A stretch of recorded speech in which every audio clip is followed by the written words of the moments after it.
So after this week's Slammiversary 2025, the rumor mill's been really circulating as to whether TKO and WWE may be in the market to buy TNA Wrestling.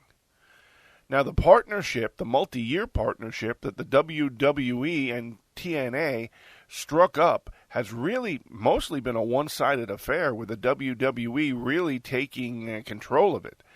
We've seen Joe Hendry get virtually squashed at WrestleMania.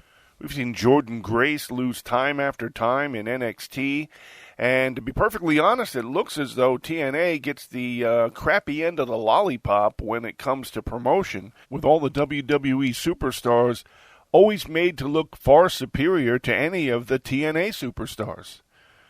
Now, in Slammiversary 2025, Trick Williams retains the TNA Championship. Jacy Jayne beats Myra Slamovich to become the new TNA Knockouts champion.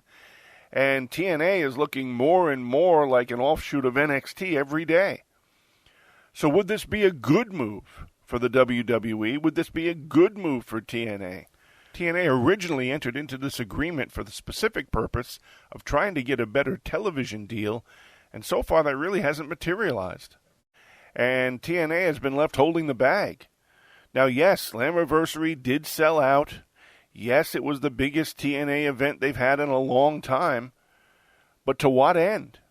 If the WWE is truly interested in buying TNA, and the rumor has been for a long time that TNA was for sale, then really who does it benefit? Does it benefit the WWE in any great way? Probably not. The WWE has already cut themselves pretty thin with the acquisition of AAA, NXT. They have two separate brands.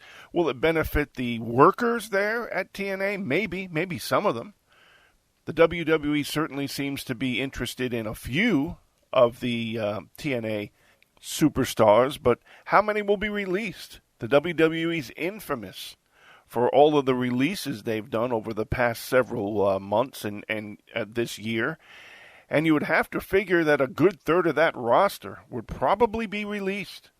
And another third of that roster pretty much buried. So what does that leave? So I'm not really sure it's good for wrestling in general if TNA were to be purchased by the WWE, let alone good for the WWE. But if this partnership continues in this manner, all it really does is make TNA look like the weaker brand behind WWE and even behind NXT, and I can't really see how that's good for TNA either. Now, there's no doubt that TKO and the WWE want to take control of as much wrestling as they can and control professional wrestling to whatever degree they can. But if you cut yourself too thin, usually all that does is pour more water into the Kool-Aid, and you know what that does. So we'll see how this works out, folks. What's your thoughts on this? Do you think TNA is going to be better for the partnership with WWE? Do you think in the end TNA is going to get screwed by WWE? Or do you think at the end TNA is going to get purchased by WWE? Leave us a comment, like and subscribe, and we'll see you again with some more Wrestle Chat Radio.